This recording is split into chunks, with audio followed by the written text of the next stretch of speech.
तीसरा पद है,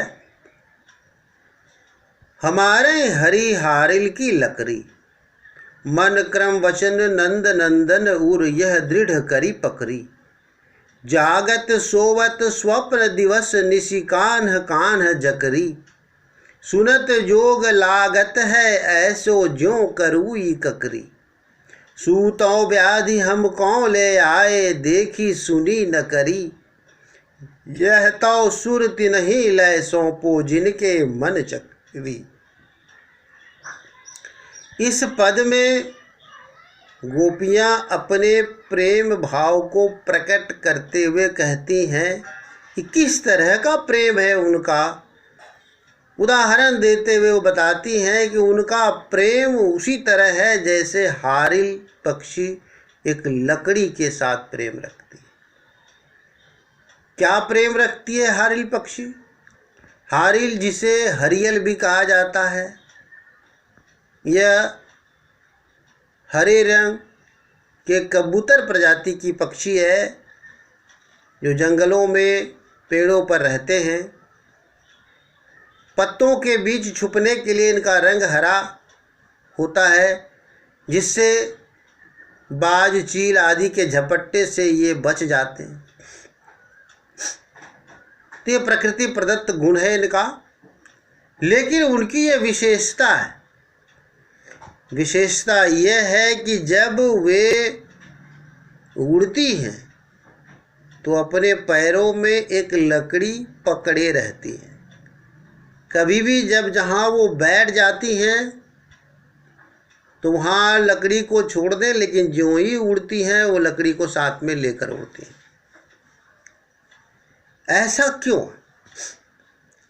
उनके मन में ये विश्वास होता है कि ये लकड़ी उनके संतुलन को बनाए हुए है। अगर ये लकड़ी वो छोड़ दें तो वो उड़ नहीं पाएंगे, संतुलन बिगड़ जाएगा और गिरकर मर जाएंगे। गोपियाँ भी उसी प्रकार कृष्ण को अपना सहारा मानती हैं।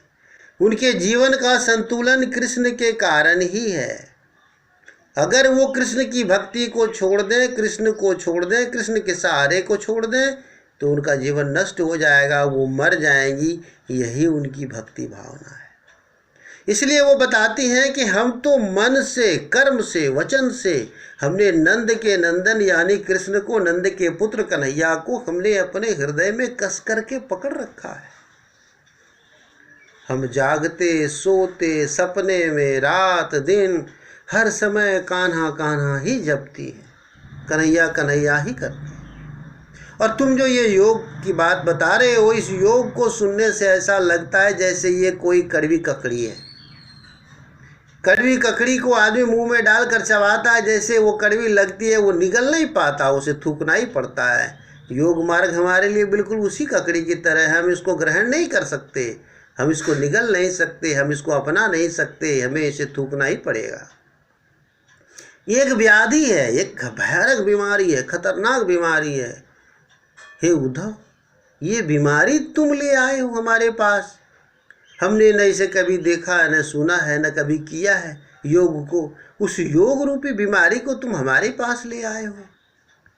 हे उद्धव, इनको, इस योग मार्ग के संदेश को वैसे लोगों को दो जिनका मन चक्री की तरह चंचल है। चक्री घिरनी जो घूमती रहती है, स्थिर नहीं रहती। हमारा मन स्थिर है। हमने दृढ़ता पूर्वक कृष्ण को पकड़ कर रखा है। हमारी भक्ति भावना दृढ़ है, मजबूत है। हम चंचल नहीं है कि आज यहाँ कल वहाँ, आज इस देवता को कल उस देवता को, परसों उस देवता को अपनाएं। आज भक्ति मार्ग में हम सगुण भक्ति को अपनाएं तो कल हम भक्ति में निर्गुण भक्ति को अपनाएं, योग मार्ग को अपनाएं। ऐसे चंचल हम नहीं हैं, अस्थिर हम नहीं हैं, हम दृढ़ हैं। इसलिए ये संदेश उन लोगों को ले जा कर के दो जिनका मन चक्री की तरह है, चंचल है। हमारा मन चक्री की तरह नहीं है, हमारा मन चंचल नहीं है। इसलिए हे उद्धव, ये संदेश किसी और को जाकर सुनो। हमें इस संदेश को सुनाने की ज़रूरत नहीं है। ये व्याधि है हमारे लिए, एक बीमारी की तरह है। हमारे लिए तो कृष्ण ही सब कुछ है। वही हमारे लिए हरियल या हारिल की लकड़ी की तरह है। हमने उन्हें ही अपना सर्वस्व मान रखा है।